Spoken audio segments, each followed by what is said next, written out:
صباح الخير. صباح النور. ايه مالك؟ اسكت يا ولا، ما نمتش طول الليل. ليه؟ الناموس فظيع فظيع فظيع. لا ناموس ايه؟ السلام، ما نمتش من التفكير. جالي 2 عرسان، عريس وعريس، محتاره مش عارفه اختار بينهم، ده ولا ده. ايه رايك؟ عريسين مرة واحدة؟ عريسين ومش عارفه تنامي؟ امال انا التلاتة اللي جولي دول انا اعمل فيهم ايه؟ 3؟ انت جالك 3؟ ايوه. وانا كمان جالي 3. مش عارفه ايه ماسوره العرسان اللي اتطفحت مره واحده دي. عيب يا بنات كده، لا تكون بتزعل ولا حاجه، اصل بقالنا كتير ما سمعنا لهاش اي مواضيع يعني. وانا ازعل ليه؟ ازعل ليه ان شاء الله؟ مش اما موضوع من مواضيعكم يتم. لا مش زعلانة، انا هطق لي عرق يا جماعة بجد. لا، 2 3 كده والصيدلية دي هتبقى زي سفينة نوح، كلهم 2 2 وانا لوحدي مع الكفار.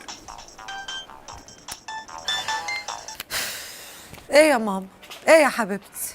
قوليلي، إيه؟ هو انا طفيت البوتاجاز قبل ما انزل ولا لا؟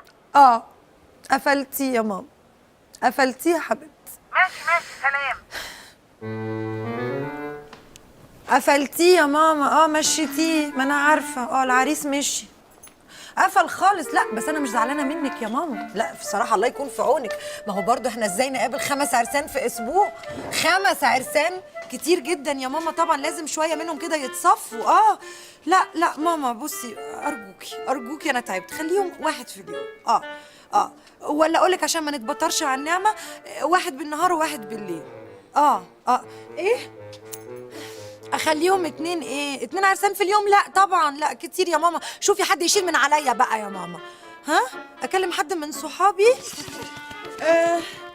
ماما ده النهارده بس بيقولوا لي انهم فيهم اللي مكفيهم، والله العظيم. لا ما تضغطيش عليهم اكتر من كده، انا ما اقدرش اضغط عليهم. اهو بيقولوا لي لا اهو.